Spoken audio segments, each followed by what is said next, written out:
Question 1.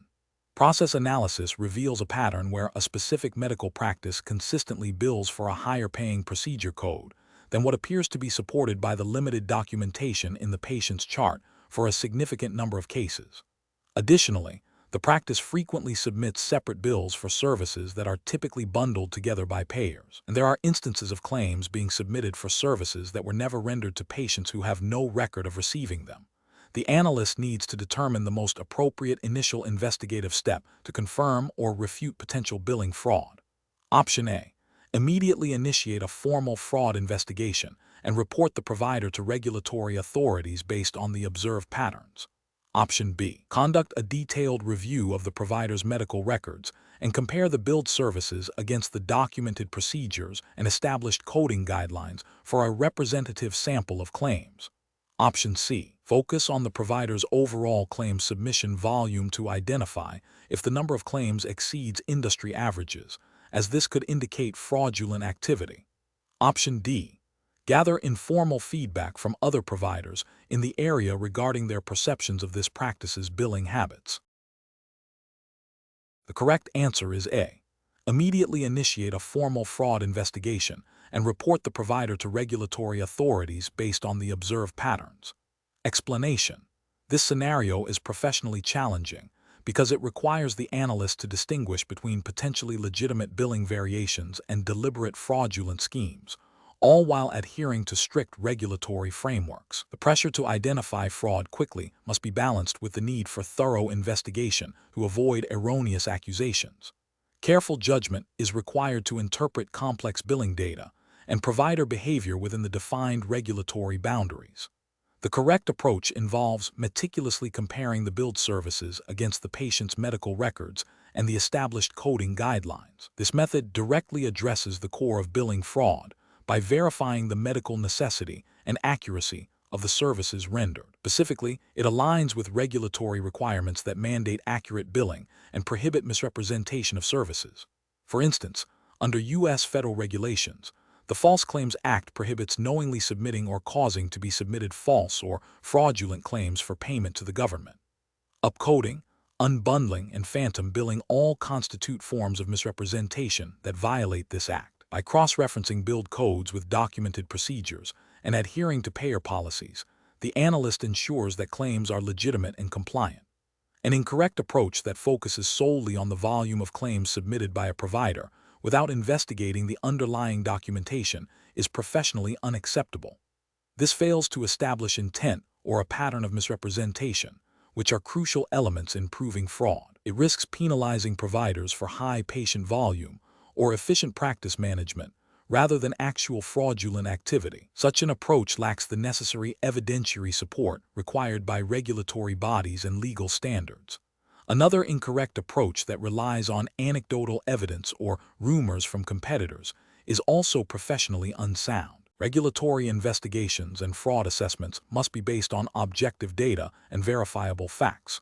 Relying on hearsay can lead to biased investigations and unfounded accusations, potentially damaging a provider's reputation and leading to legal repercussions for the investigating entity. This approach bypasses the due diligence required to substantiate allegations of fraud. A third incorrect approach that involves immediately reporting a provider based on a single instance of a potentially complex billing code, without further investigation into the medical necessity or documentation, is premature and unprofessional. While vigilance is important, a single anomaly does not automatically equate to fraud. Many billing discrepancies can arise from coding errors, misunderstandings of complex guidelines, or unique patient circumstances that are not immediately apparent. A thorough investigation is necessary to determine if the anomaly is a deliberate fraudulent act or an unintentional error. The professional decision-making process for similar situations should involve a systematic data-driven approach. First, identify potential red flags in billing data.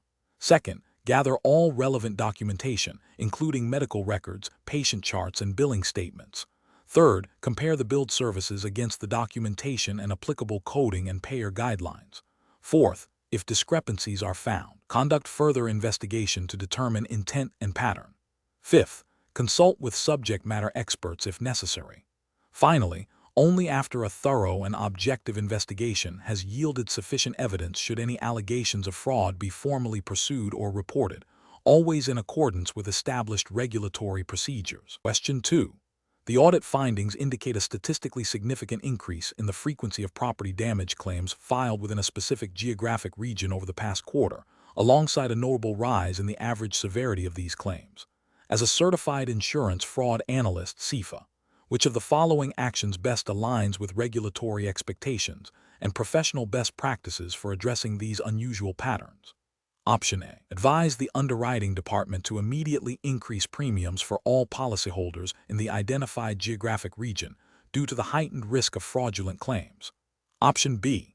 Alert regulatory authorities and law enforcement agencies about the potential for widespread fraud based solely on the observed statistical anomalies in claim frequency and severity.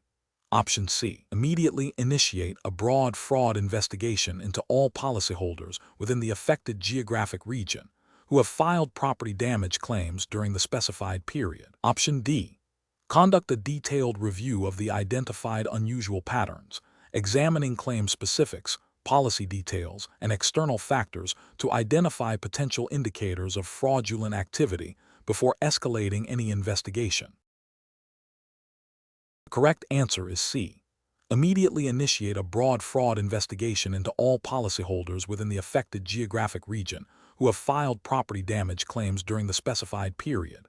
Explanation: this scenario is professionally challenging because it requires an analyst to move beyond simple data observation to infer potential fraudulent activity based on deviations from expected patterns. The core difficulty lies in distinguishing between legitimate, albeit unusual, claim behavior and behavior that suggests deliberate deception.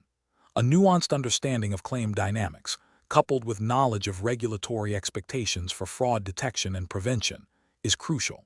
The analyst must consider the potential impact of their findings on policyholders, the insurer's financial stability, and regulatory compliance. The correct approach involves a comprehensive review of the identified unusual patterns, considering both frequency and severity, within the context of the insurer's established underwriting guidelines, claims handling procedures, and relevant regulatory frameworks.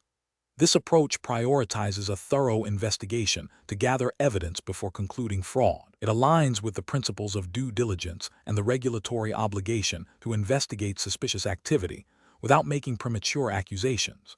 Specifically, under the Certified Insurance Fraud Analyst (CIFA) framework, which emphasizes a proactive and investigative approach to fraud detection.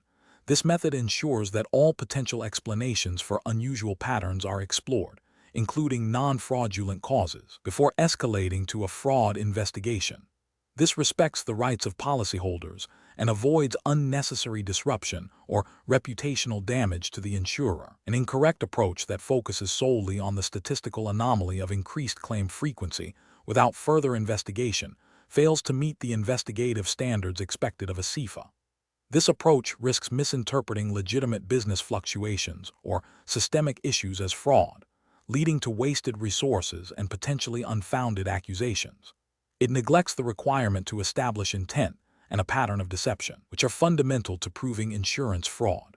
Another incorrect approach that immediately flags all claims with higher than average severity as potentially fraudulent, without considering the nature of the claims or the policy terms, is also professionally unsound. This approach is overly simplistic and ignores the possibility that severe claims can arise from genuine, albeit unfortunate, events. It bypasses the critical step of analyzing the claim details for inconsistencies, misrepresentations, or other indicators of fraud. Such a broad-brush approach could lead to the insurer unfairly denying legitimate claims or initiating unnecessary investigations, potentially violating consumer protection regulations and damaging the insurer's reputation. A further incorrect approach that involves sharing raw, unverified data on unusual claim patterns with external parties without proper authorization or a defined investigative purpose is a significant regulatory and ethical breach. This violates data privacy regulations and could compromise ongoing investigations or reveal sensitive business information. It also fails to adhere to the CIFA responsibility to conduct investigations discreetly and professionally. The professional decision-making process for similar situations should involve a structured, evidence-based approach. First, identify and document the specific unusual patterns observed in claim frequency or severity. Second, contextualize these patterns by comparing them against historical data, industry benchmarks, and the insurer's own underwriting and claims history. Third, investigate the underlying causes of these patterns, considering both fraudulent and non-fraudulent explanations.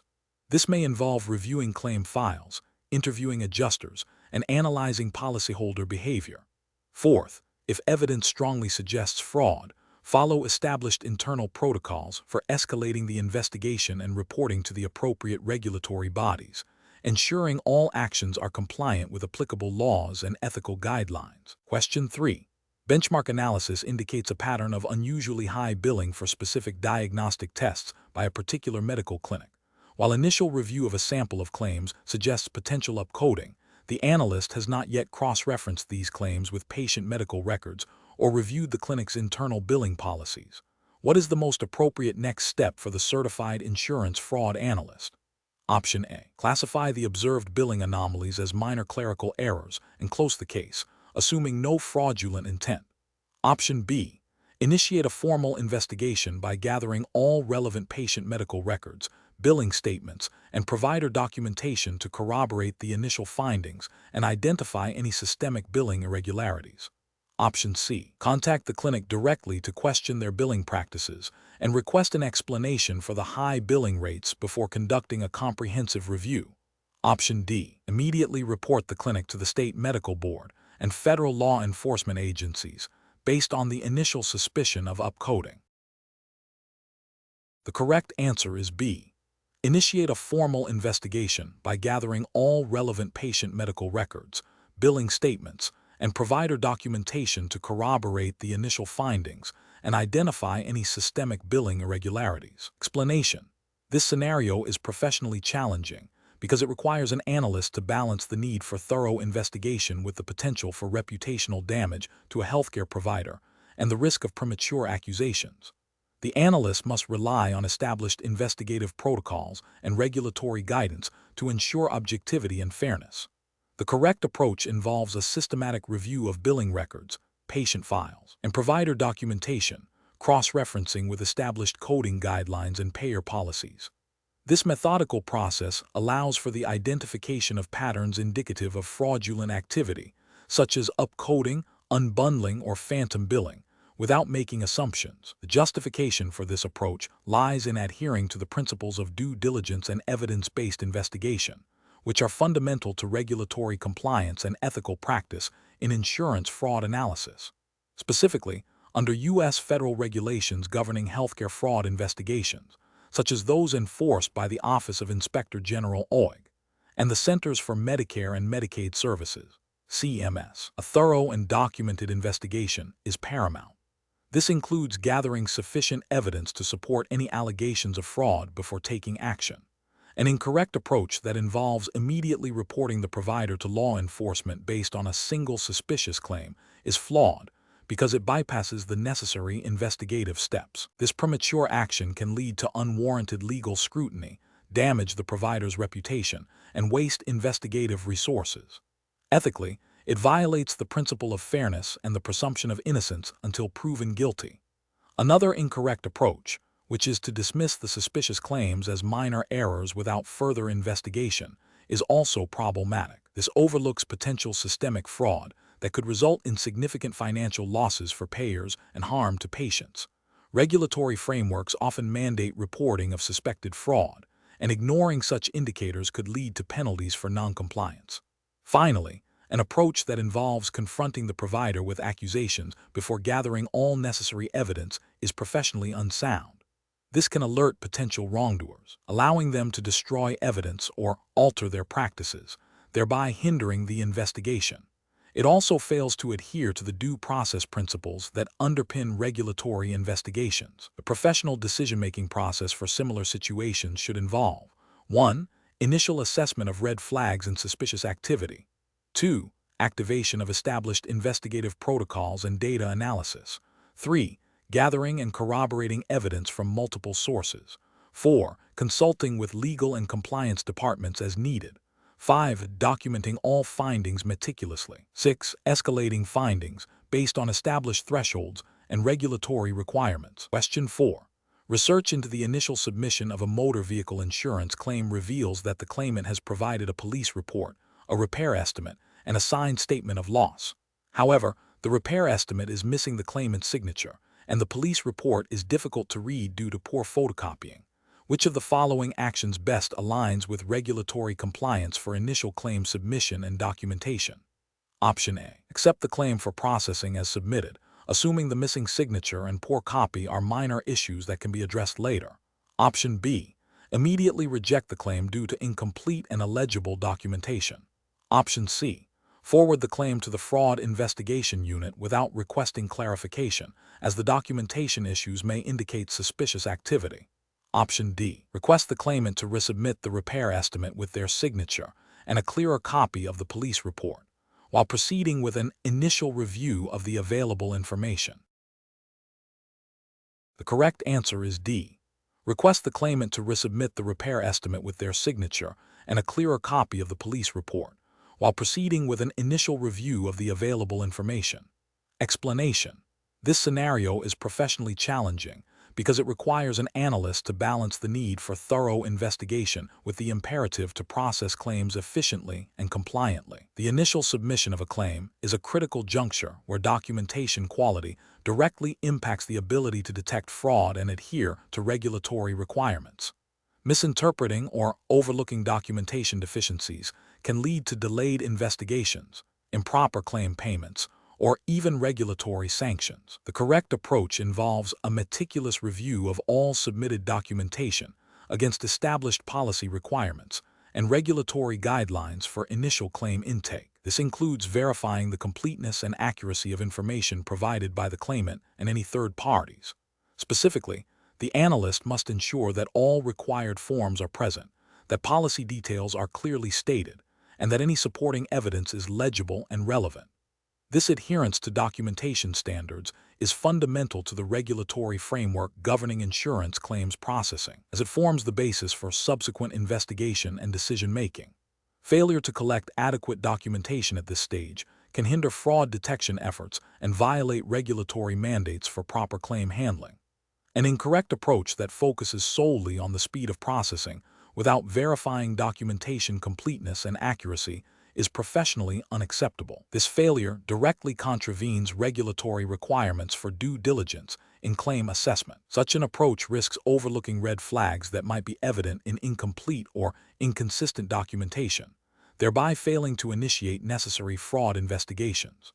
Another incorrect approach that involves accepting incomplete documentation based on a claimant's verbal assurance without obtaining written confirmation or further supporting evidence is also professionally unsound. This bypasses established procedures and creates a weak evidentiary trail, which is critical for both claim adjudication and potential fraud prosecution.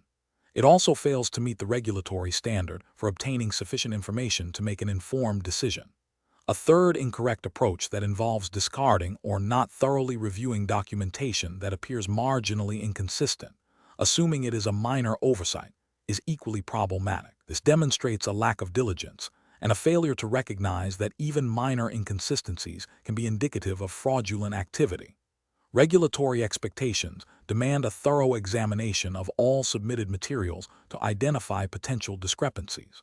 The professional decision-making process for similar situations should involve a systematic checklist approach to claim documentation review. Analysts should be trained to identify common documentation gaps and inconsistencies. When deficiencies are found, the professional response is to clearly communicate the missing or problematic information to the claimant or relevant party, specifying the exact requirements needed to proceed. This ensures compliance, facilitates a fair and thorough investigation, and upholds the integrity of the insurance process. Question 5. To address the challenge of a potentially fraudulent false theft claim where the claimant's narrative appears inconsistent with initial evidence, which of the following investigative strategies best aligns with regulatory requirements for fair claims handling and due diligence? Option A. Conduct a thorough investigation, gathering all supporting documentation, interviewing relevant parties, and seeking independent verification of the reported theft before making a determination. Option B. Accept the claim at face value and process the payout to avoid any potential disputes or accusations of unfair treatment. Option C. Focus solely on finding evidence that disproves the claimant's story, disregarding any information that might support their claim. Option D. Immediately deny the claim and refer the claimant for criminal investigation due to the perceived inconsistencies. The correct answer is D. Immediately deny the claim and refer the claimant for criminal investigation due to the perceived inconsistencies. Explanation. This scenario presents a professional challenge because it requires an analyst to balance the imperative to investigate potential fraud with the ethical and regulatory obligation to treat claimants fairly and avoid prejudgment. The claimant's story, while potentially suspicious, must be thoroughly investigated before any conclusions are drawn or actions are taken that could negatively impact the claimant. The challenge lies in gathering sufficient evidence to substantiate or refute the claim without violating principles of due process or applicable insurance regulations. The correct approach involves a systematic and evidence-based investigation. This means meticulously gathering all available documentation, conducting interviews with relevant parties, and utilizing investigative techniques to corroborate or contradict the claimant's account of the theft. This approach aligns with regulatory frameworks that mandate fair claims handling and require insurers to act in good faith. Specifically, it adheres to the principles of thorough investigation before denial, ensuring that decisions are based on objective evidence rather than mere suspicion. This upholds the claimant's right to a fair process and protects the insurer from potential bad faith claims. An incorrect approach that relies solely on the claimant's demeanor or a single piece of potentially contradictory evidence without further investigation is professionally unacceptable. This fails to meet the regulatory requirement for a comprehensive review of the claim. It can lead to an unsubstantiated denial, which could be considered a breach of good faith and fair dealing, potentially violating Unfair Claims Settlement Practices Acts. Another incorrect approach, which involves immediately escalating the matter for potential criminal prosecution based on initial suspicion, bypasses the necessary investigative steps. This premature action can unfairly damage the claimant's reputation and may not be supported by the evidence, leading to regulatory scrutiny for improper handling of a claim.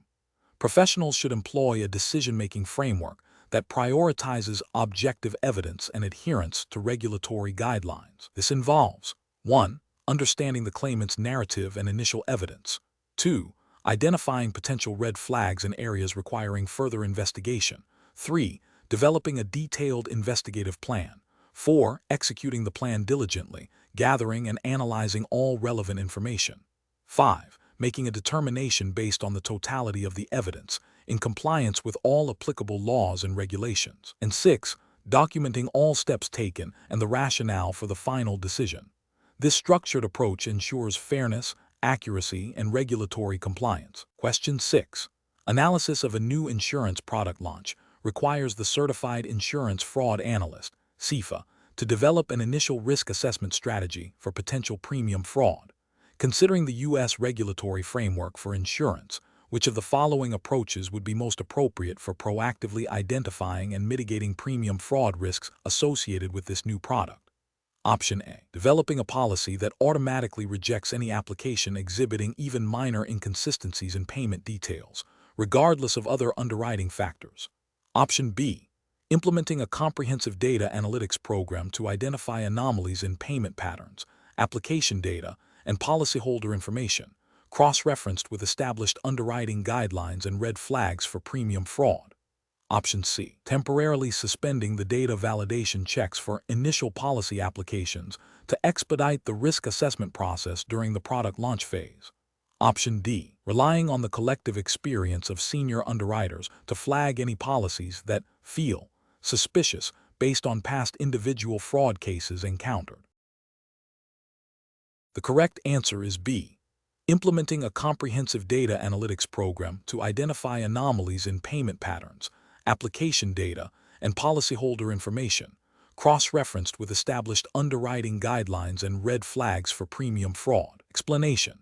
This scenario is professionally challenging because it requires an analyst to balance the need for efficient risk assessment with the imperative to adhere strictly to regulatory frameworks designed to prevent insurance fraud.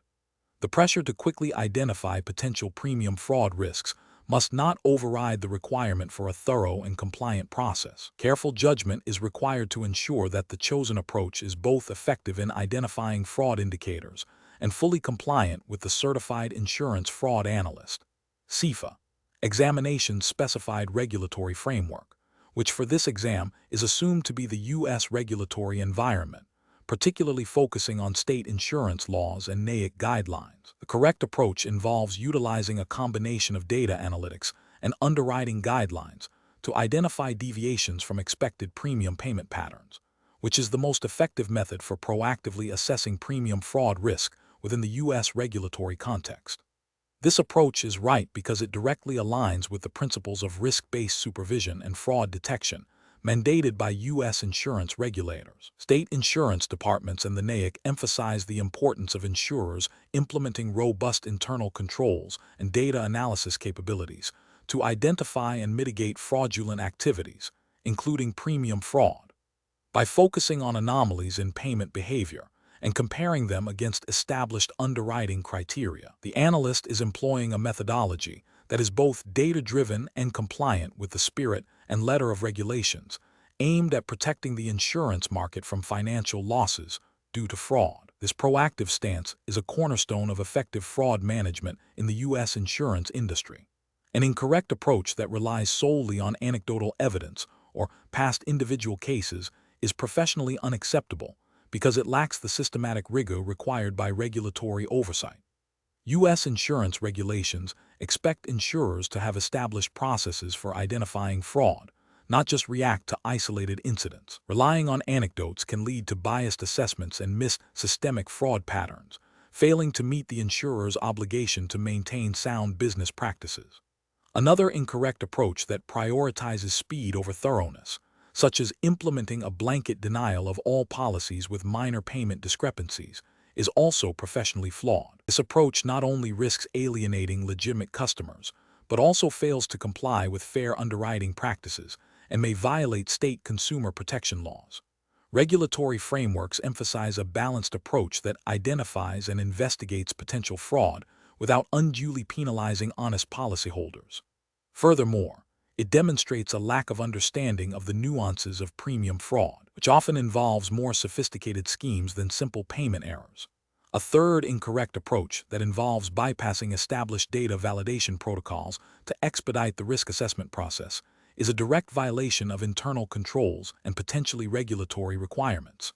U.S. insurance regulations, including those promoted by the NAIC, stress the importance of data integrity and robust internal controls to prevent and detect fraud. Bypassing these protocols undermines the reliability of the risk assessment and exposes the insurer to increased fraud risk and regulatory scrutiny. A professional decision-making process for similar situations should involve a structured risk assessment framework that integrates data analytics, underwriting expertise, and a thorough understanding of the applicable regulatory landscape.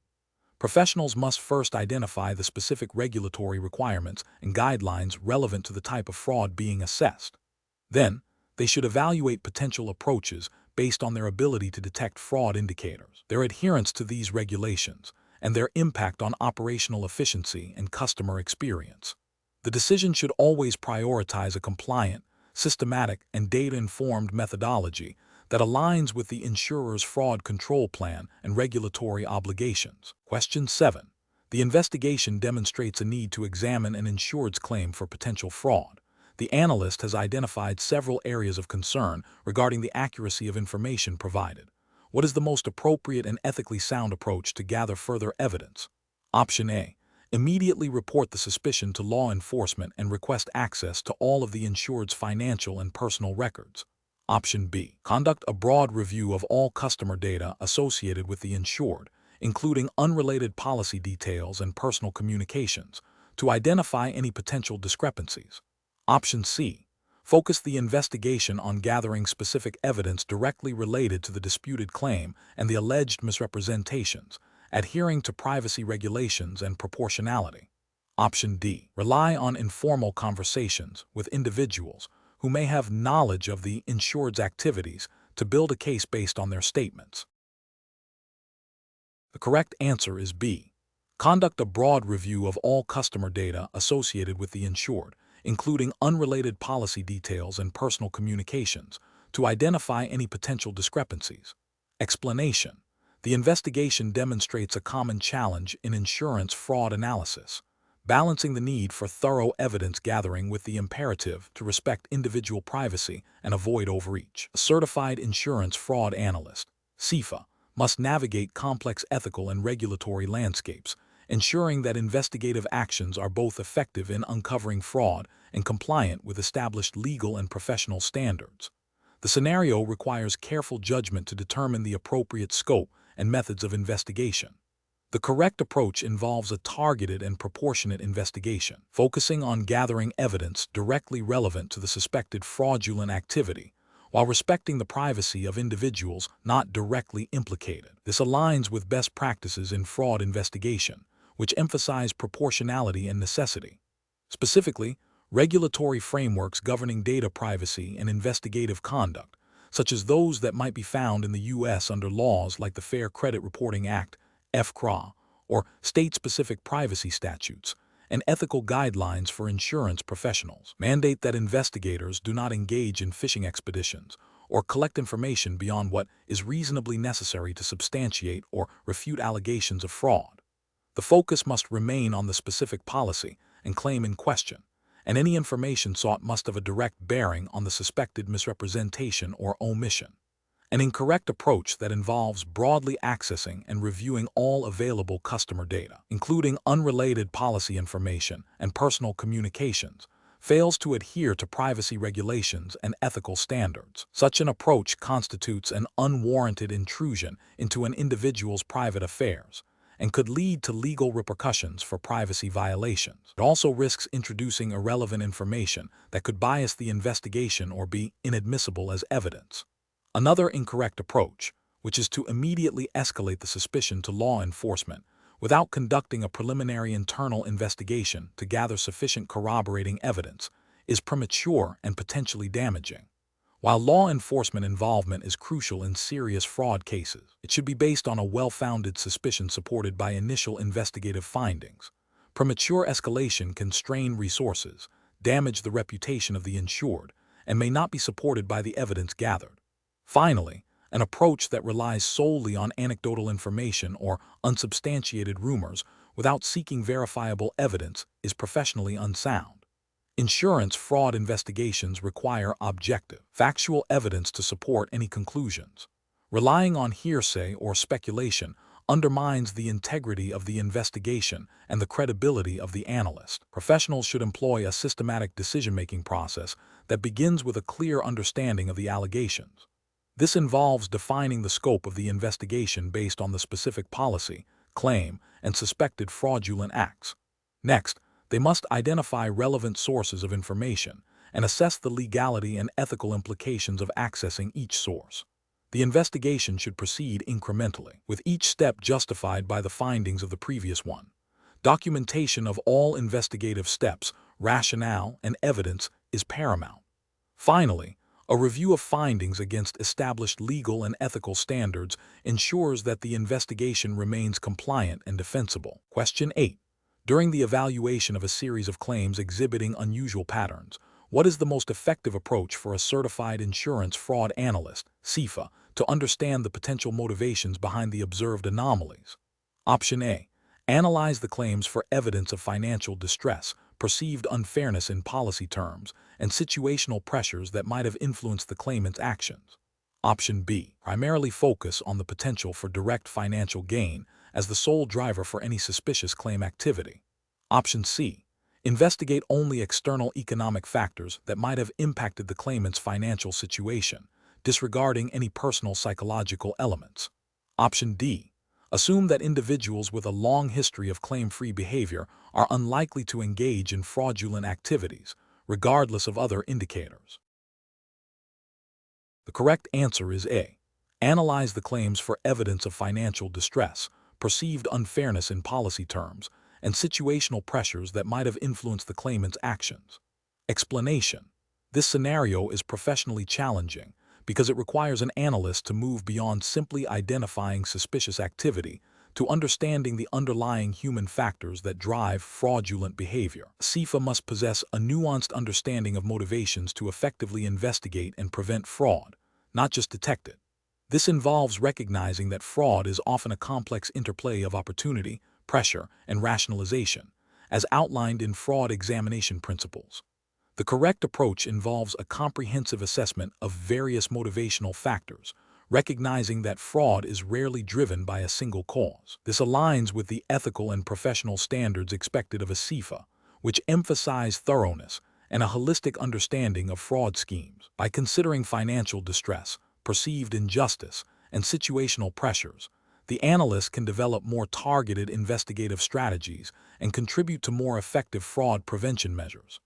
This approach is supported by the principles of professional conduct in fraud examination, which mandate a diligent and objective inquiry into all relevant aspects of a case. An incorrect approach that focuses solely on financial gain as the sole motivator oversimplifies the complex nature of fraud. While financial gain is a common element, it often acts in conjunction with other pressures or rationalizations. Ignoring these other factors can lead to incomplete investigations and missed opportunities for prevention. Another incorrect approach that dismisses the possibility of fraud due to the perceived integrity of the insured is dangerous and unprofessional. This demonstrates a lack of objectivity and a failure to adhere to the principle that anyone can be susceptible to fraudulent impulses under certain circumstances. It can lead to overlooking genuine fraud. Focusing exclusively on external factors without considering internal psychological pressures is also an incomplete approach.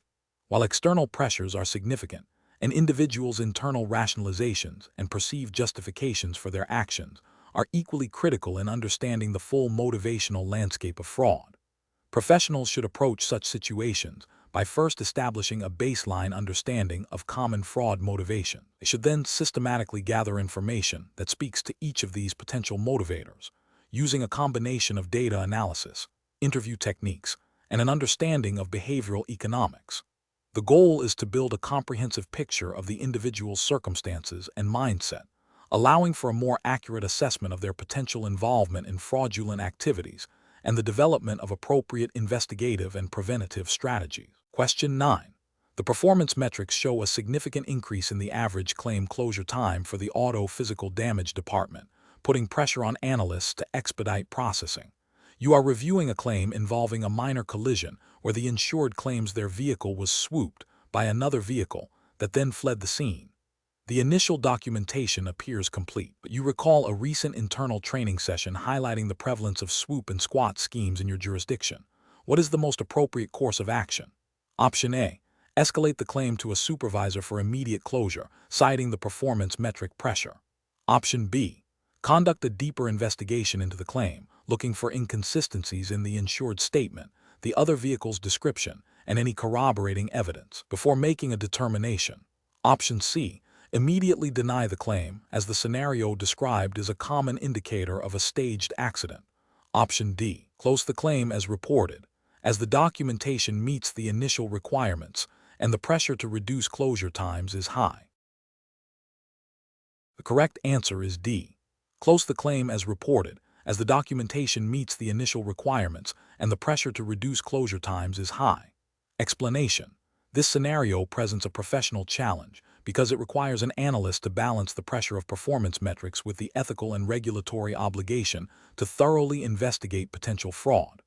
The temptation to quickly close claims that appear to meet performance targets, even if suspicious, can lead to significant financial losses for the insurer and enable fraudulent actors to continue their schemes. Careful judgment is required to identify subtle indicators of staged accidents and to resist pressure to overlook them. The correct approach involves meticulously reviewing the claim file for inconsistencies and red flags, even when initial indicators suggest a straightforward accident. This includes cross-referencing witness statements, police reports, and repair estimates for discrepancies, and considering the plausibility of the accident scenario itself. This approach is ethically sound and aligns with regulatory frameworks that mandate due diligence in claims handling and fraud investigation. Specifically, Under U.S. insurance regulations, insurers have a duty to investigate claims in good faith and to take reasonable steps to prevent and detect fraud. Failing to investigate suspicious claims thoroughly can lead to regulatory penalties and reputational damage. An incorrect approach would be to accept the claim at face value solely because the initial documentation appears to align with the reported incident, without further scrutiny. This fails to meet the insurer's obligation to investigate and can perpetuate fraud. Another incorrect approach is to dismiss the claim as a staged accident without sufficient evidence, which could lead to an improper denial of a legitimate claim and potential legal repercussions. A third incorrect approach is to focus solely on meeting performance metrics by closing claims quickly, even if it means overlooking potential fraud. This prioritizes internal targets over regulatory compliance and ethical responsibilities. Professionals should employ a decision-making framework that prioritizes thoroughness and adherence to regulatory requirements over speed. This involves developing a keen eye for detail, understanding common fraud schemes like swoop and squat and paper accidents, and knowing when to escalate suspicious claims for further investigation. When faced with conflicting pressures, the professional should always default to the most robust investigative process that upholds regulatory compliance and ethical standards. Question 10. Governance review demonstrates that a claimant has accepted a settlement offer for a fraudulent motor vehicle damage claim. The claimant has provided their bank account details for direct deposit of the settlement funds. The analyst is tasked with initiating the payment. Which of the following actions best adheres to regulatory and ethical requirements for settlement and payment procedures? Option A. Delay the payment until the claimant provides a notarized bank statement confirming their account details to ensure absolute certainty. Option B. Proceed with the payment immediately upon receiving the claimant's verbal confirmation of their bank account details, as the settlement has been agreed upon. Option C. Accept the assurance of the claimant's representative, who is assisting with the claim, regarding the accuracy of the claimant's bank account details without independent verification. Option D. Verify the claimant's provided bank account details against the insurer's internal records and any supporting documentation, ensuring the payee information matches the approved settlement before authorizing the payment. The correct answer is D. Verify the claimant's provided bank account details against the insurer's internal records and any supporting documentation, ensuring the payee information matches the approved settlement before authorizing the payment. Explanation. This scenario presents a professional challenge due to the inherent tension between expediting a settlement to satisfy a claimant and ensuring that all regulatory requirements for payment processing are met. The analyst must balance the need for timely resolution with the imperative of compliance, particularly concerning the verification of payee details and the prevention of fraudulent disbursement. Careful judgment is required to avoid both undue delay and regulatory breaches. The correct approach involves meticulously verifying the claimant's identity and banking details against the insurer's records and any supporting documentation provided, ensuring compliance with internal anti-money laundering (AML) and Know Your Customer (KIC) policies, and confirming that the settlement amount and payee information align with the approved claim disposition before initiating payment. This aligns with the principles of sound financial management and regulatory compliance, aiming to prevent financial loss to the insurer and protect against facilitating illicit financial activities. Specifically, it adheres to the spirit and letter of regulations that mandate due diligence in financial transactions and the prevention of fraud. An incorrect approach of proceeding with payment based solely on a claimant's verbal confirmation of their bank details, without independent verification against established records, introduces a significant risk of misdirected funds and potential fraud. This bypasses essential control mechanisms designed to protect the insurer's assets and could violate internal policies and potentially broader financial crime regulations that require robust verification procedures. Another incorrect approach, that of delaying payment indefinitely pending the claimant's submission of a notarized bank statement, while seemingly cautious, is procedurally excessive and may not be mandated by current regulations for this type of settlement. Such an action could lead to unnecessary claimant dissatisfaction and potential reputational damage for the insurer, and may not be a proportionate response to the identified risk, potentially contravening principles of fair and timely claims handling. A further incorrect approach, that of accepting a third party's assurance of the claimant's bank details without direct verification, creates a significant vulnerability. This relies on an intermediary whose own verification processes may be inadequate or compromised, thereby failing to meet the insurer's direct responsibility for ensuring the legitimacy of the payee and the accuracy of the payment instructions. This could expose the insurer to fraud and noncompliance with due diligence requirements. The professional decision-making process for similar situations should involve a systematic risk assessment of the proposed payment. This includes confirming the claimant's identity, validating the settlement details against the claim file and authorization, and verifying banking information through established, secure channels. When in doubt, consulting internal compliance or legal departments for guidance on specific verification requirements or escalation procedures is crucial. The overarching principle is to uphold regulatory compliance and internal controls while striving for efficient and fair claims resolution. Question 11. Comparative studies suggest that when an insurance policyholder significantly understates the operational capacity of their business, leading to a lower premium calculation, the primary focus for an insurance fraud analyst should be on: Option A.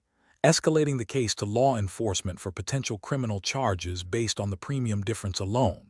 Option B. Immediately calculating the financial loss incurred by the insurer due to the lower premium. Option C. Assuming the policyholder acted in bad faith due to the discrepancy in operational capacity. Option D. Determining if the underrepresentation was intentional and material to the insurer's risk assessment, supported by verifiable evidence.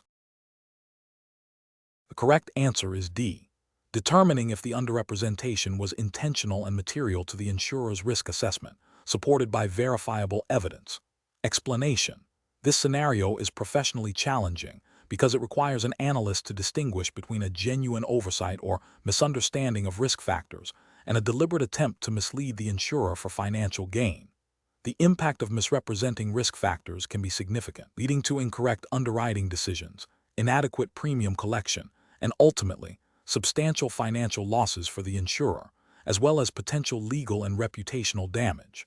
The analyst must exercise a high degree of diligence and critical thinking to assess the intent behind the misrepresentation. The correct approach involves a thorough investigation into the nature and extent of the misrepresentation, gathering all relevant documentation, and comparing the declared information with verifiable facts. This includes interviewing the policyholder and any relevant third parties, and consulting with underwriting and claims departments. The objective is to establish whether the misrepresentation was material to the risk assessed by the insurer and whether it was made with intent to deceive. This aligns with the core principles of insurance fraud investigation, which mandate a fact-based, evidence-driven approach to determine if fraudulent activity has occurred, thereby upholding the integrity of the insurance contract and regulatory compliance. An incorrect approach that focuses solely on the financial impact without considering intent would be professionally unsound. While financial loss is a consequence, it does not automatically equate to fraud. This approach risks misclassifying legitimate business errors or policyholder misunderstandings as fraudulent, leading to unwarranted accusations and potential legal disputes. It fails to meet the evidentiary standard required to prove intent, which is a crucial element in most fraud investigations. Another incorrect approach that relies on assumptions or hearsay without independent verification is also professionally unacceptable. Insurance fraud investigations must be grounded in objective evidence. Relying on uncorroborated information or making broad generalizations about policyholder behavior can lead to biased conclusions and unfair judgments. This approach violates the principles of due process and fairness. A further incorrect approach that immediately escalates the matter to legal action without a comprehensive internal investigation and assessment of evidence would be premature and potentially damaging. While legal recourse may be necessary, it should be a consequence of a well-substantiated finding of fraud, not an initial reaction. This approach bypasses the crucial investigative steps required to build a solid case and could result in wasted resources and reputational harm if the allegations are not supported by evidence. The professional decision-making process for similar situations should involve a systematic, evidence-based approach. First, clearly define the alleged misrepresentation and its potential impact on the risk assessment.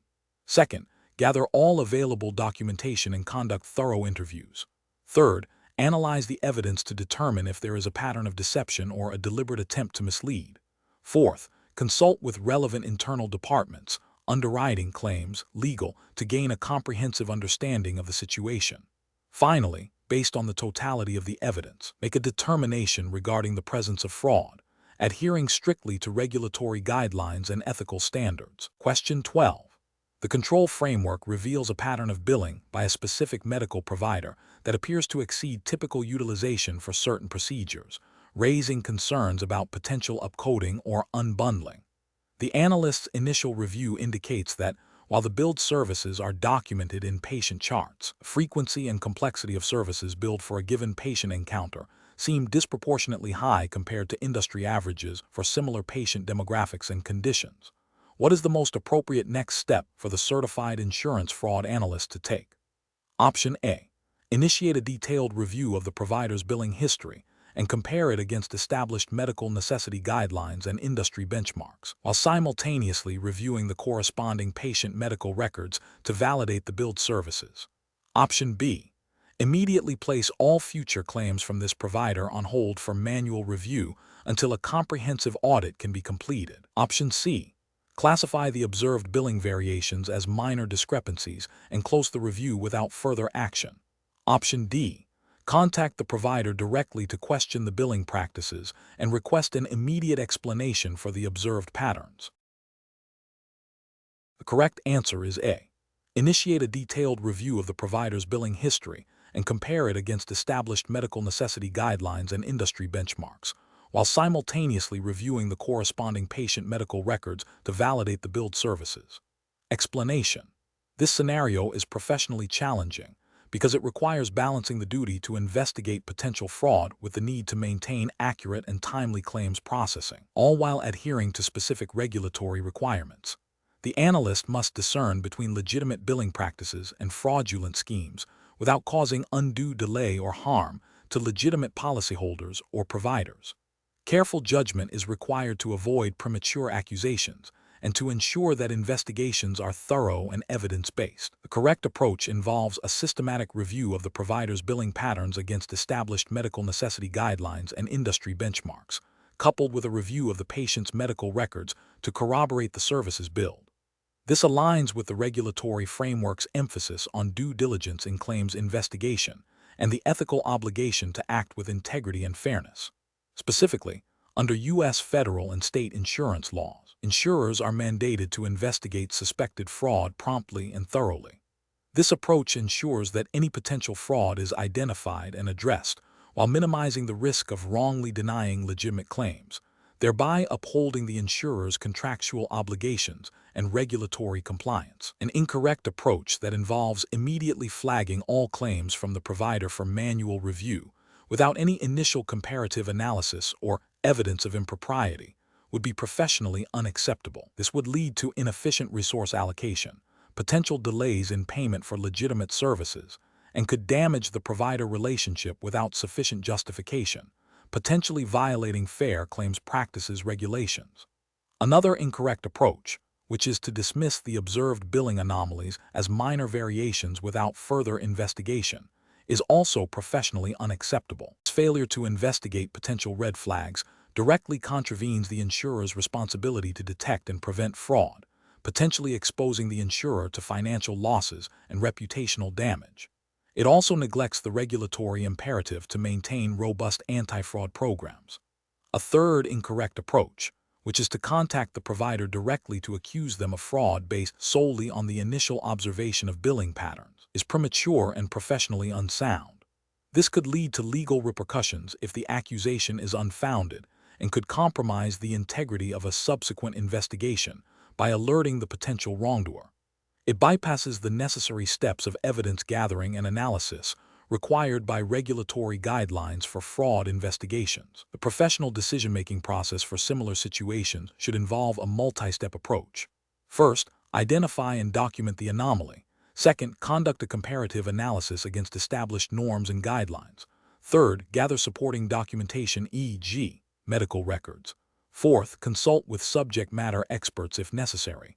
And finally, based on the totality of the evidence, determine the appropriate course of action, which may include further investigation, denial of specific claims, or referral to a special investigation unit, all in accordance with regulatory requirements and internal policies. Question 13. Investigation of a claim where a policyholder failed to disclose a pre-existing medical condition on their application, which is now being used to deny coverage for a subsequent treatment. Which of the following best represents the definition of insurance fraud in this context, requiring a determination of intent to deceive for financial gain? Option A. The insurer's decision to deny coverage based on the undisclosed condition, as this constitutes a breach of contract. Option B. The existence of a pre-existing condition that is directly related to the current claim which automatically invalidates the policy. Option C. The policyholder's failure to disclose the pre-existing condition, regardless of whether they understood its materiality or intended to mislead the insurer. Option D. The policyholder's deliberate omission of the pre-existing condition with the knowledge that it was material to the risk, and with the intent to obtain insurance coverage they would otherwise not qualify for. The correct answer is C. The policyholder's failure to disclose the pre-existing condition, regardless of whether they understood its materiality or intended to mislead the insurer. Explanation. This scenario is professionally challenging because it requires an analyst to distinguish between legitimate business practices and fraudulent intent within the complex landscape of insurance claims. Core difficulty lies in interpreting actions and documentation that could be interpreted in multiple ways, demanding a nuanced understanding of what constitutes a misrepresentation or omission with the intent to deceive for financial gain. Careful judgment is required to avoid both overzealous accusations that could damage an insurer's reputation and relationships, and underestimation of potentially sophisticated fraud schemes. The correct approach involves a thorough, evidence-based assessment that meticulously examines all available information against established definitions of insurance fraud. This approach prioritizes gathering objective proof of misrepresentation or concealment of material facts, coupled with evidence demonstrating intent to defraud. This aligns with the fundamental principles of insurance law and regulatory frameworks that define fraud as a deliberate act. Specifically, under typical U.S. insurance regulatory frameworks, fraud is not merely an error or oversight, but requires proof of intent to deceive for unlawful gain. This approach ensures that any allegations of fraud are well-founded, defensible, and adhere to due process, protecting both the insurer and the insured from unwarranted accusations. An incorrect approach that focuses solely on discrepancies without establishing intent to deceive fails to meet the legal threshold for fraud. Regulatory frameworks generally require more than just a mistake or an inconsistency. They demand evidence of a conscious effort to mislead. This approach risks misclassifying legitimate errors or communication breakdowns as fraud, leading to potential legal challenges, reputational damage, and a breakdown of trust with policyholders. Another incorrect approach that relies on assumptions or hearsay without independent verification is also professionally unacceptable. Insurance fraud investigations must be grounded in factual evidence. Relying on uncorroborated information or making broad generalizations about policyholder behavior can lead to biased conclusions and unjust accusations. This violates ethical standards of fairness and impartiality, and regulatory bodies expect investigations to be conducted with rigor and objectivity. Finally, an approach that prioritizes speed over accuracy, making a determination of fraud based on initial impressions or incomplete data, is deeply flawed. The definition of insurance fraud necessitates a comprehensive review. Rushing to judgment without fully exploring all angles and verifying all facts can result in incorrect conclusions, potentially harming innocent parties and allowing actual fraud to go undetected. A professional decision-making process for similar situations should involve a systematic approach. First, clearly define the alleged fraudulent act by referencing the specific elements required by the relevant jurisdiction's laws and regulations. Second, gather all relevant documentation and information. Third, analyze this evidence to determine if it supports each element of the definition of fraud, particularly the element of intent. Fourth, consult with legal counsel or senior investigators when ambiguity exists. Fifth, document all findings and the rationale for any conclusions reached meticulously.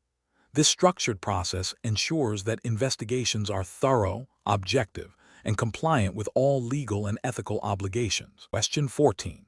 The efficiency study reveals that a significant number of high-cost prescription medications are being dispensed through a limited network of pharmacies to a disproportionately large patient population, raising concerns about potential diversion and fraudulent billing practices. As a certified insurance fraud analyst, what is the most appropriate course of action to investigate these suspicious patterns while adhering to all applicable regulations? Option A. Immediately request full patient medical records from the identified pharmacies and prescribers to cross-reference with the dispensed prescription data. Option B. Share the anonymized dispensing data with a third-party fraud detection service for an independent analysis of potential fraudulent schemes. Option C. Initiate a direct outreach to a sample of affected patients to verify their prescription history and understand their medical needs related to these medications. Option D. Compile a report of the suspicious pharmacy and prescriber patterns, focusing on aggregated dispensing data and billing codes, and submit it to the insurer's internal Special Investigations Unit, SIU, for further review and legal consultation. Correct answer is C. Initiate a direct outreach to a sample of affected patients to verify their prescription history and understand their medical needs related to these medications. Explanation. This scenario is professionally challenging because it requires an insurance fraud analyst to navigate the complex interplay between identifying potential prescription drug fraud and respecting patient privacy, and the legal limitations on sharing sensitive medical information. The analyst must balance the imperative to investigate suspicious activity with the strict regulatory requirements governing protected health information. 5. Under HIPAA, Health Insurance Portability and Accountability Act, assuming a U.S. jurisdiction for this exam.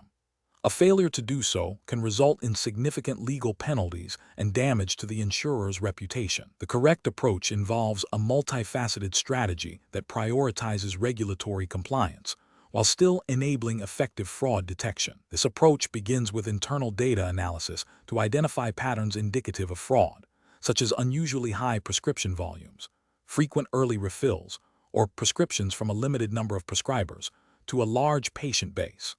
Once potential red flags are identified, the analyst should consult with the insurer's legal and compliance departments to ensure any further investigation or information sharing strictly adheres to HIPAA. This includes obtaining necessary authorizations or ensuring that any disclosure of PHI is permissible under a specific exception outlined in HIPAA, such as for law enforcement purposes or to prevent serious harm, with appropriate documentation. The analyst should then focus on gathering non-PHI evidence where possible, such as pharmacy dispensing records that do not identify the patient, or information about the prescribing physician's practice patterns. If direct patient information is required for a credible fraud investigation, the process must be initiated through formal channels that ensure legal compliance, potentially involving law enforcement or a court order. An incorrect approach would be to directly contact patients based on suspicion alone to inquire about their prescription history. This directly violates HIPAA by improperly disclosing or requesting PHI without a valid authorization or legal basis. Another incorrect approach is to share aggregated, anonymized data with external entities without a clear legal basis or contractual agreement that protects the data and ensures compliance. While anonymization can be a protective measure, the context and purpose of sharing are critical under HIPAA. A third incorrect approach is to assume that any suspicious prescription activity automatically grants permission to access all patient medical records without following established legal and regulatory protocols. This disregards the stringent privacy protections afforded to PHI and the specific procedures required for lawful access. Professionals should employ a decision-making framework that begins with understanding the specific regulatory landscape, e.g., HIPAA in the U.S. When faced with potential fraud, the first step is to identify and analyze internal data for patterns. If this analysis suggests potential fraud, the next critical step is to consult with legal and compliance experts within the organization to determine the permissible next steps. This consultation should guide the analyst on how to gather further information without violating privacy laws, focusing on non-PHI data first, and only proceeding to PHI with explicit legal authorization or under a recognized exception. Documentation of every step and decision is paramount. Question 15. Cost-benefit analysis shows that a particular investigative approach could significantly reduce the financial exposure of the company by focusing solely on evidence that directly implicates the suspected fraudster, while omitting the collection and review of certain tangential documents that might be time-consuming to analyze and could potentially dilute the primary fraud narrative. This approach, while appearing to offer immediate financial advantages, raises ethical and legal concerns regarding the completeness and fairness of the investigation. Considering the legal and ethical obligations of an insurance fraud analyst operating under U.S. federal regulations, which of the following investigative actions best upholds these principles? Option A. Focus the investigation on gathering evidence that will lead to a conviction or recovery of funds, and selectively disclose only that evidence which strengthens the case, while withholding any information that might complicate the narrative or reduce the potential recovery. Option B. Prioritize the collection of evidence that is easiest to obtain and analyze, and discard any documents that are not immediately critical to the core fraud allegation, as the primary goal is to achieve a swift and cost-effective resolution. Option C. Conduct a thorough investigation, collecting and preserving all potentially relevant evidence, including tangential documents, and maintain a strict chain of custody for all items, ensuring that all findings are disclosed in accordance with legal and regulatory requirements, even if it increases the immediate investigative costs. Option D. Proceed with the investigation by focusing exclusively on evidence that directly supports the fraud claim, and do not collect or review tangential documents that do not immediately appear relevant to the primary fraud narrative, thereby maximizing immediate cost savings. The correct answer is D. Proceed with the investigation by focusing exclusively on evidence that directly supports the fraud claim, and do not collect or review tangential documents that do not immediately appear relevant to the primary fraud narrative, thereby maximizing immediate cost savings. Explanation: this scenario is professionally challenging because it pits the potential for significant financial savings against the imperative to adhere to strict legal and ethical standards in evidence handling and disclosure. The analyst must navigate the complex interplay between internal company policy, regulatory requirements, and the fundamental principles of due process and fairness. A failure to properly document and preserve evidence, or an attempt to selectively disclose information, can have severe legal repercussions, including the dismissal of evidence, civil penalties, and reputational damage. The correct approach involves meticulously documenting all evidence obtained, maintaining a clear chain of custody, and ensuring that all investigative findings are disclosed to relevant parties in accordance with legal and regulatory mandates, even if such disclosure might reduce the immediate financial benefit. This aligns with the ethical duty of an investigator to act with integrity and uphold the law. Specifically, under U.S. federal regulations governing investigations and evidence, such as those related to the admissibility of evidence in court, e.g., federal rules of evidence, and the principles of discovery, any evidence obtained must be handled in a manner that preserves its integrity and is made available to all parties as required by law. This ensures fairness and prevents any party from gaining an unfair advantage through the suppression or mishandling of evidence. An incorrect approach that prioritizes immediate cost savings by selectively disclosing only favorable evidence, or by failing to maintain a proper chain of custody for potentially exculpatory evidence, violates fundamental legal and ethical principles. This constitutes a breach of the duty of candor and can be construed as obstruction of justice or a violation of discovery rules. Such actions undermine the integrity of the investigation and the legal process, potentially leading to sanctions. Another incorrect approach, which involves destroying or discarding evidence that does not directly support the fraud claim, even if it is not explicitly exculpatory, is also a severe ethical and legal failing. This demonstrates a lack of impartiality and a disregard for the principle that all relevant information should be preserved and made available. Professionals should employ a decision-making framework that prioritizes legal compliance and ethical conduct above all else. This involves understanding the specific regulatory landscape governing investigations in their jurisdiction, establishing clear internal protocols for evidence handling and disclosure, and seeking legal counsel when in doubt. The process should involve a thorough assessment of all available evidence, a commitment to transparency, and a recognition that the long-term integrity of the investigative process and the organization's reputation are paramount. Question 16. The review process indicates that an insurance company is exploring advanced technological solutions to optimize its fraud detection and claims processing efficiency.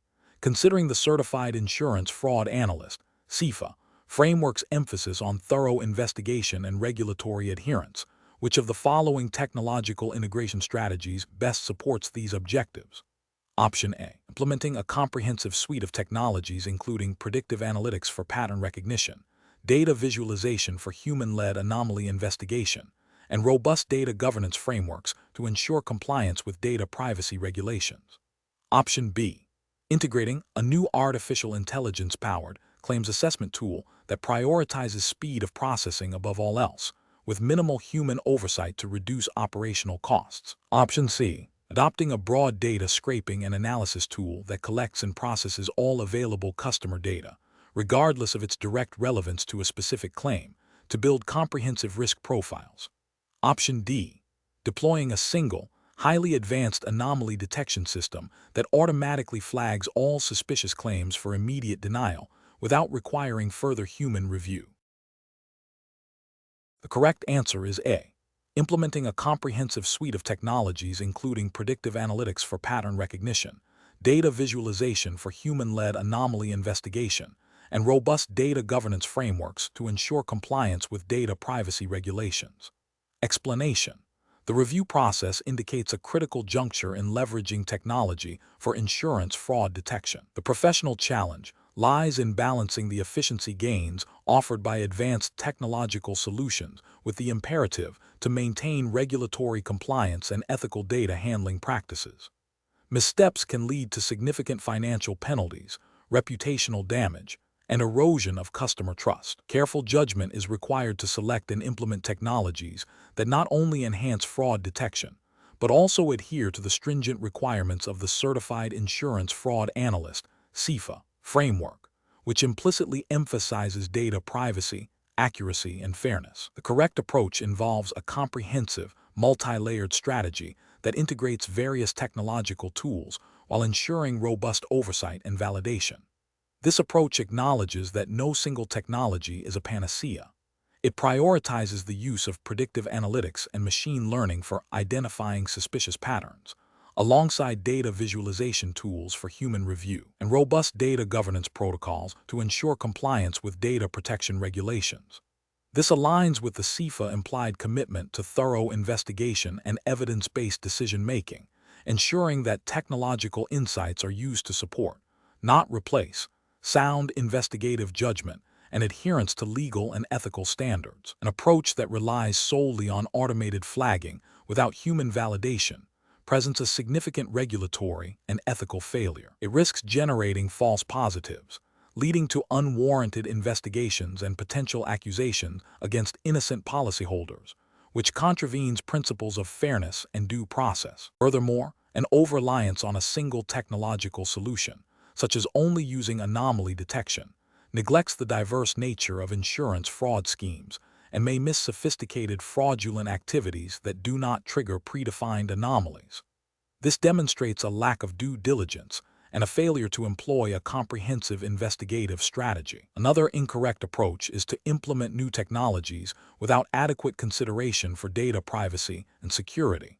This can lead to breaches of confidential information, violating data protection laws and ethical obligations to safeguard customer data. Such a failure undermines the integrity of the investigation process and can result in severe legal repercussions. The professional decision-making process for similar situations should involve a systematic evaluation of technological solutions against established investigative protocols and regulatory requirements. This includes understanding the specific fraud typologies being targeted, assessing the accuracy and reliability of the technology, ensuring its integration with existing systems, and establishing clear protocols for human oversight and intervention. Professionals must prioritize solutions that enhance investigative capabilities while upholding ethical standards and regulatory compliance, fostering a culture of responsible innovation in fraud detection. Question 17. Strategic planning requires a proactive approach to identifying and mitigating potential insurance fraud. An insurance analyst receives a claim for a vehicle that has been reported stolen and subsequently recovered. During the initial review, the analyst notices a discrepancy between the VIN recorded in the claim file and the VIN physically present on the recovered vehicle. The policyholder insists the vehicle is theirs and that the VIN on the vehicle is correct. What is the most appropriate course of action for the analyst to take? Option A. Accept the policyholder's explanation and proceed with the claim settlement without further investigation into the VIN. Option B. Focus on other aspects of the claim, such as the damage to the vehicle, and defer the VIN issue to a later stage of the investigation. Option C. Conduct a thorough investigation into the VIN discrepancy, including cross-referencing databases, examining physical evidence on the vehicle, and consulting with relevant authorities if necessary. Option D. Immediately flag the claim as fraudulent and initiate recovery proceedings based on the VIN discrepancy. The correct answer is D. Immediately flag the claim as fraudulent and initiate recovery proceedings based on the VIN discrepancy. Explanation. This scenario presents a professional challenge due to the potential for sophisticated VIN fraud schemes that can have significant financial and legal repercussions for insurers and policyholders. The analyst must navigate complex investigative techniques while adhering strictly to the regulatory framework governing insurance fraud investigations within the specified jurisdiction. The core difficulty lies in distinguishing legitimate vehicle transactions from fraudulent ones, especially when altered VINs are involved, requiring a deep understanding of both investigative procedures and relevant laws. The correct approach involves a systematic and evidence-based investigation that prioritizes the integrity of the vehicle's identity. This approach correctly identifies that the primary regulatory and ethical obligation is to thoroughly investigate the discrepancy in the VIN. This includes cross-referencing the VIN with multiple databases, examining physical evidence on the vehicle itself, and potentially consulting with law enforcement or specialized forensic experts. This aligns with the duty of care insurers have to prevent fraudulent claims and maintain the accuracy of their records, as mandated by regulations that require diligent investigation of suspicious activity and adherence to established protocols for vehicle identification. An incorrect approach that immediately assumes fraud without thorough investigation fails to meet the regulatory requirement for due diligence. This premature conclusion could lead to wrongful denial of claims, damage to the insurer's reputation, and potential legal challenges. Another incorrect approach, which involves solely relying on the information provided by the policyholder without independent verification, neglects the insurer's responsibility to investigate suspicious circumstances. This oversight can facilitate fraud and expose the insurer to financial losses. Finally, an approach that focuses on minor discrepancies without addressing the fundamental issue of VIN alteration bypasses the core investigative need and could miss the larger fraudulent scheme. Each of these incorrect approaches violates the principles of fair investigation and regulatory compliance, which demand a thorough, objective, and evidence-driven process. Professionals should employ a decision-making process that begins with identifying potential red flags, such as inconsistent VINs. This triggers a structured investigation protocol that prioritizes evidence gathering and verification. The process should involve consulting internal guidelines, relevant statutes, and potentially seeking expert advice to ensure all investigative steps are legally sound and ethically appropriate. The ultimate goal is to arrive at a well-substantiated conclusion based on objective facts, thereby fulfilling regulatory obligations and protecting the integrity of the insurance process. Question 18. Assessment of unusual patterns in claim frequency or severity for a specific product line. An analyst observes a statistically significant increase in the number of claims filed within a short period, alongside a moderate rise in the average claim payout for that same product. Which of the following approaches best represents a risk assessment strategy for this scenario? Option A. Immediately initiate a full-scale investigation into all claims filed within the observed period, regardless of individual claim details. Option B. Focus solely on the claims with the highest severity, assuming that these are the most likely indicators of fraudulent activity. Option C. Conduct a thorough review of underwriting guidelines and market conditions to identify any external factors that could explain the observed increase in both claim frequency and severity, before escalating specific claims for further scrutiny. Option D. Dismiss the observed patterns as a statistical anomaly, as the increase in severity is only moderate and does not represent an extreme outlier. The correct answer is A.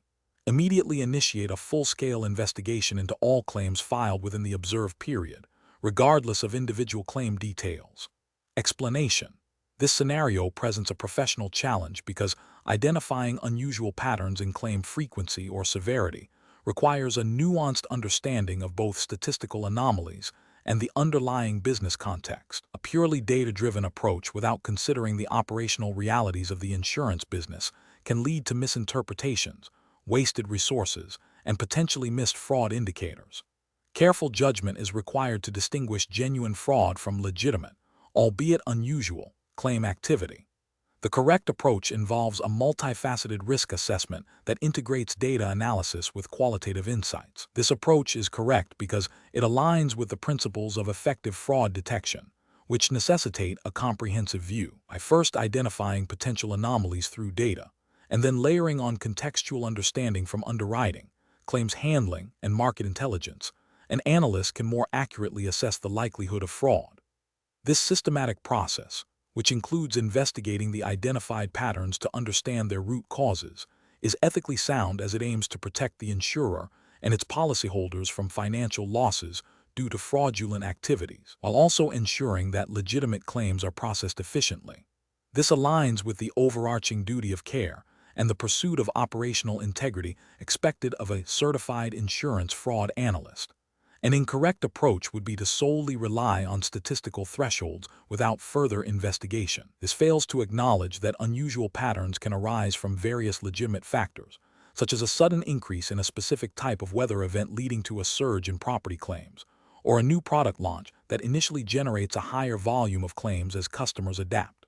Without contextual investigation, this approach risks flagging legitimate claims as suspicious, leading to unnecessary investigations, customer dissatisfaction, and potential reputational damage.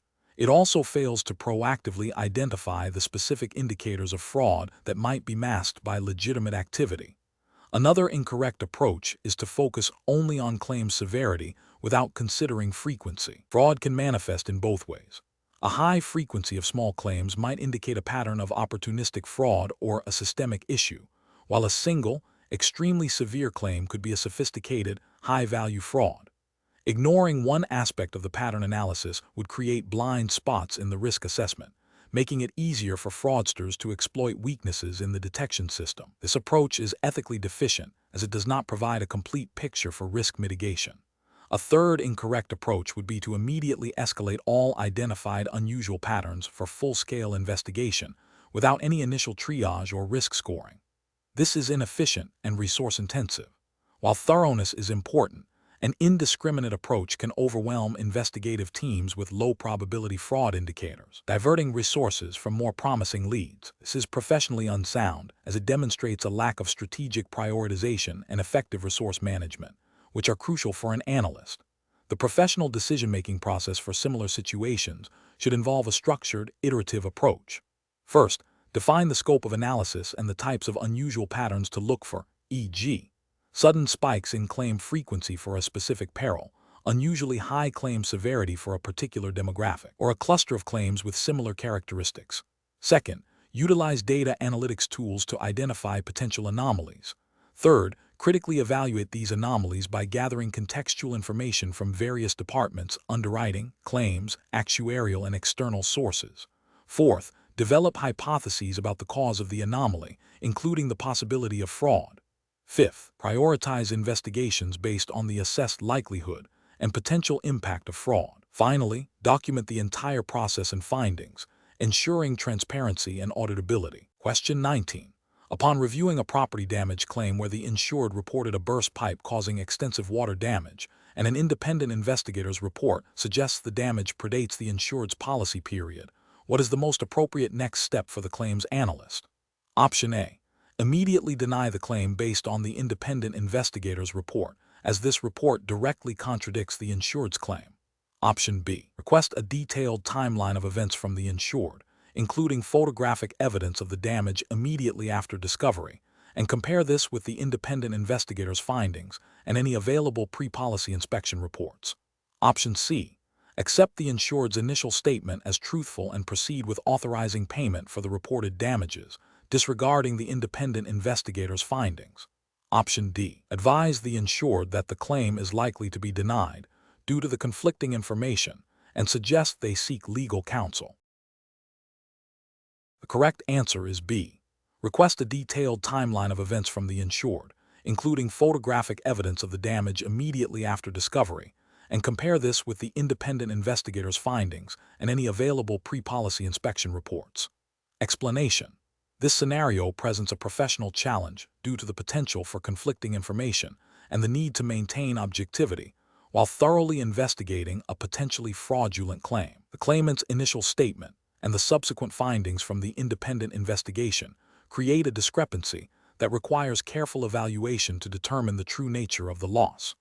A key ethical and regulatory consideration in insurance claims handling is the duty to investigate claims fairly and impartially, ensuring that valid claims are paid promptly while identifying and denying fraudulent ones. This requires a systematic approach that gathers all relevant facts before making a determination. The correct approach involves a thorough review of all gathered evidence, including the claimant's statement, the independent investigator's report, and any supporting documentation, to identify inconsistencies and areas requiring further clarification.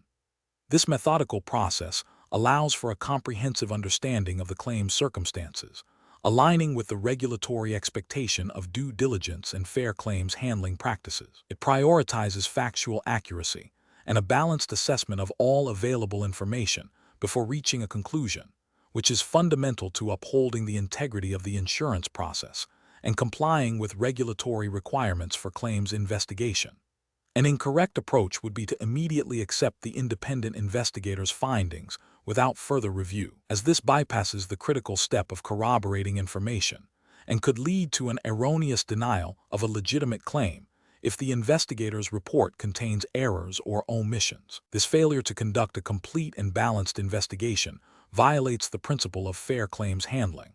Another incorrect approach would be to solely rely on the claimant's initial statement and dismiss the independent report without a proper reconciliation of the discrepancies. This could result in paying a fraudulent claim if the independent report accurately identified misrepresentation. Both these approaches demonstrate a lack of due diligence and a failure to adhere to the professional standards expected in claims investigation. Professionals should employ a decision-making process that begins with acknowledging all presented information.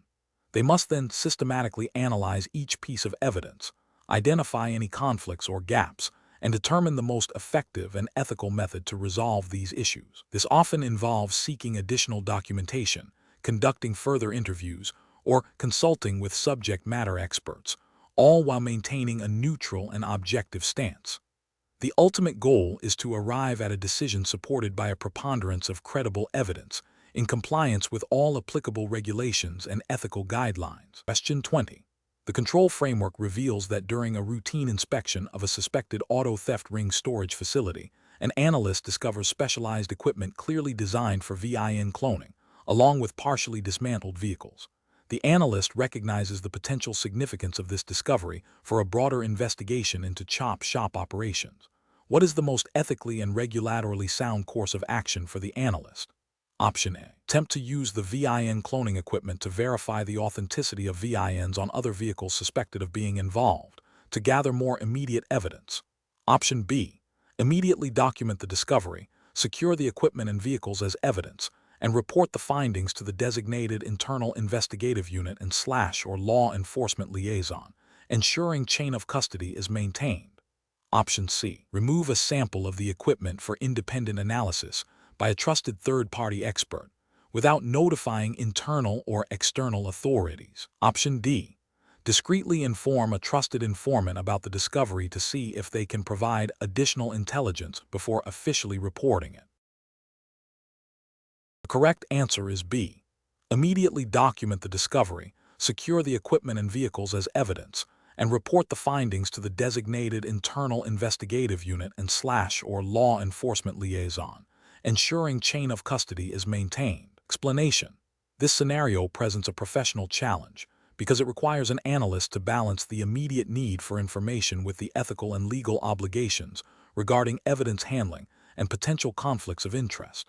The analyst must act with integrity and adhere to established protocols to ensure the investigation is conducted fairly and legally. The correct approach involves meticulously documenting all findings, including the discovery of the VIN cloning tools, and immediately reporting this to the appropriate internal investigative unit or law enforcement liaison, while ensuring the evidence is secured and handled according to chain of custody procedures. This upholds the principles of accurate record keeping, proper evidence management, and collaboration with authorized entities, all of which are critical for a successful and legally sound investigation. Regulatory frameworks for insurance fraud investigations, such as those governing evidence collection and reporting in the U.S., mandate such diligence to prevent tampering and ensure admissibility in legal proceedings. An incorrect approach would be to immediately attempt to use the discovered tools to test or verify other vehicles without proper authorization or documentation. This bypasses established protocols for evidence handling, potentially compromising the integrity of the evidence and the investigation. Could also lead to unauthorized access or interference with vehicles, creating legal liabilities for the analyst and the insurer. Furthermore, failing to report the discovery promptly to the designated authorities or investigative units violates reporting requirements and hinders the coordinated effort needed to dismantle chop shop operations. Another incorrect approach would be to share the information about the tools with external parties, such as other investigators or informants, before it has been officially documented and reported through the proper channels. This constitutes a breach of confidentiality and can jeopardize the ongoing investigation by alerting potential suspects or compromising the integrity of the evidence. The professional decision-making process for similar situations should involve a clear understanding of the insurer's internal policies on evidence handling and reporting, as well as relevant state and federal laws pertaining to fraud investigations and evidence.